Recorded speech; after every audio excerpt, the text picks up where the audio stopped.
Good morning.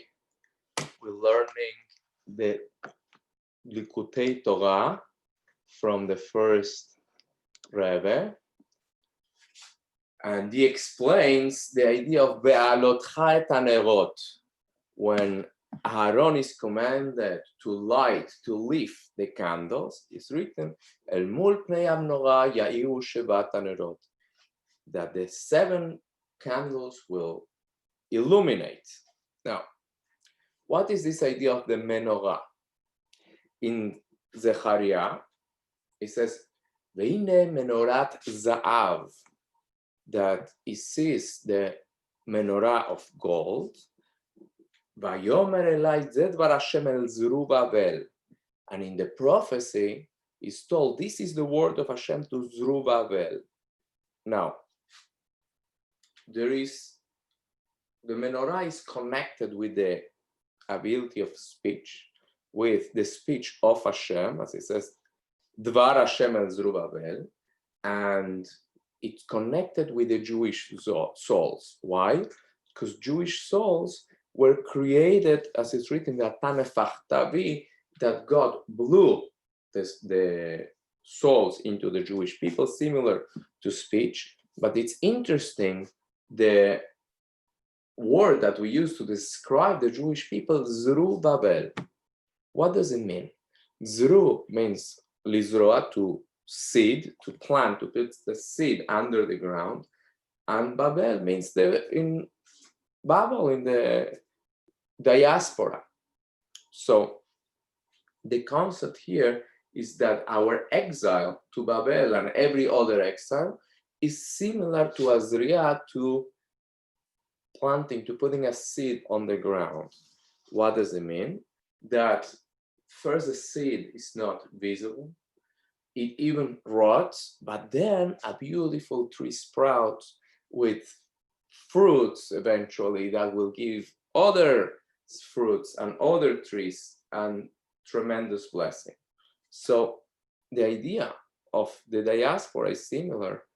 Whenever we find challenging times, is for us to rise to the occasion, not to be overwhelmed by the challenges, but to realize that we might be underground for a little while, but the idea is to grow always. Now, the neshama, also the Jewish soul, it's called Ner, as it's written, Ner Hashem Nishmat Adam.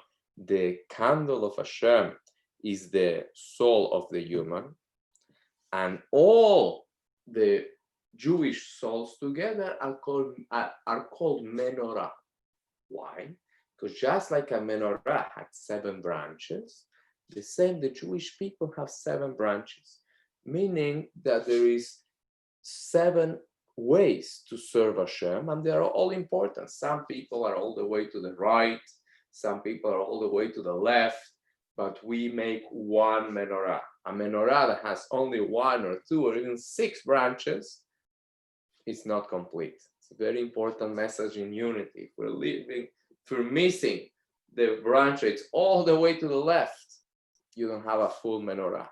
It's a very important message, as people tend to be a bit divisive and think, how can this person say such a thing? And we have to keep in mind that we have different paths of serving Hashem. So there is the path of chesed, loving kindness, that it's a very important path, but there is also the one of gevurah, of strength, of discipline. There is tiferet, which is compassion. There is netzach, that a person has tremendous drive to push forward, to do what has to be done.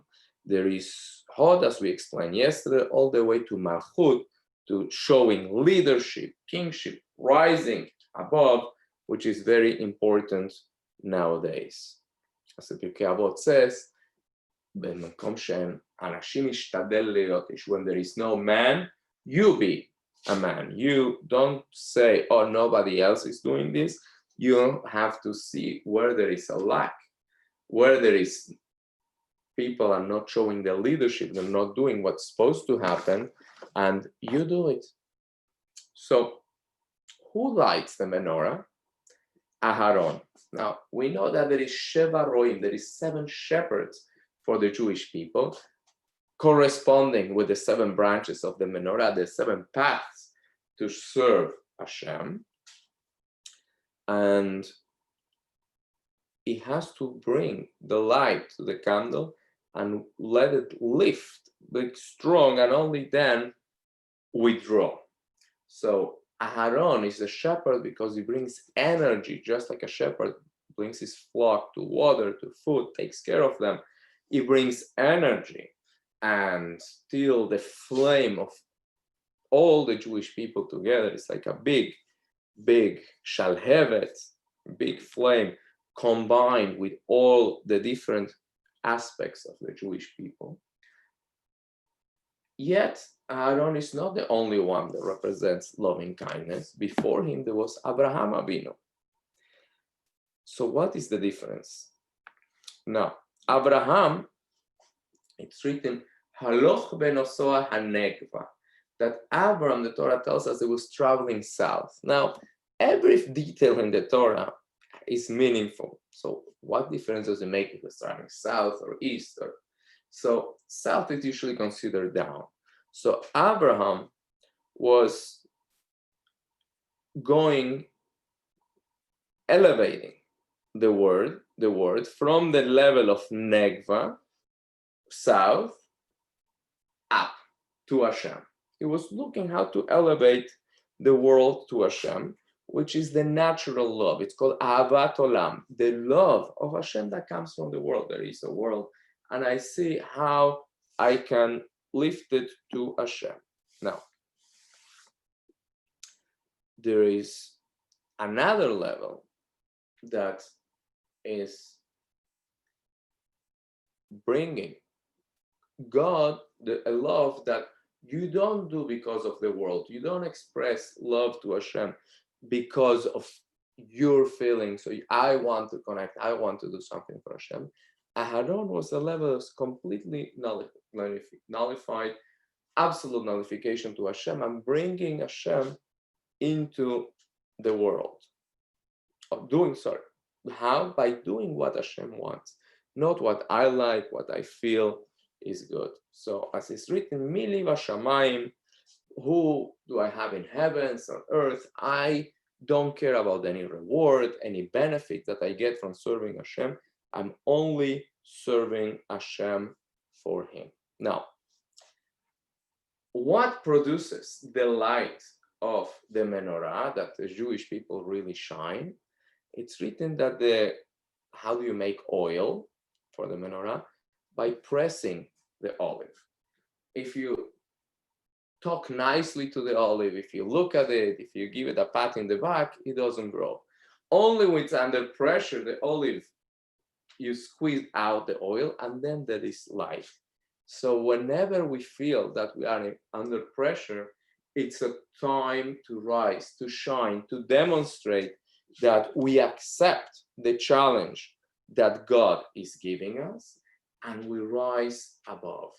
So it's very, very important to keep that in mind, that as soon as you do that, the Alter Rebbe says, the challenge is minimized, because it was just an opportunity to rise above it, to show that you accept what God is giving you, and you will utilize it the best possible way.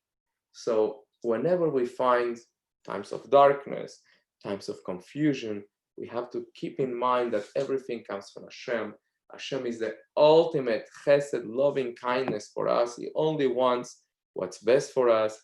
And as soon as we realize that, it's written that the gvurot, they're sweetened in their source, which means when you find something that's like gvura, looks like punishment, harsh, something difficult, look at the source. What is the source? The source is always Hashem. The source is always loving kindness. So as soon as we're able to look at the source, we're able to rise above any challenge, do what Hashem wants us to do, which is bring light into the world. Very appropriate to our parasha, Ve'alotcha et hanerot, when you lift, when you rise, when you light the candles. Very important today to try to inspire as many women as possible to light the Shabbat candles, connect with the Perashah in a meaningful way, and bring light, shine into this darkness. Zerubbabel, we are seeding, we're planting, we're growing in the exile. The idea is to gather all those sparks that are all over the world.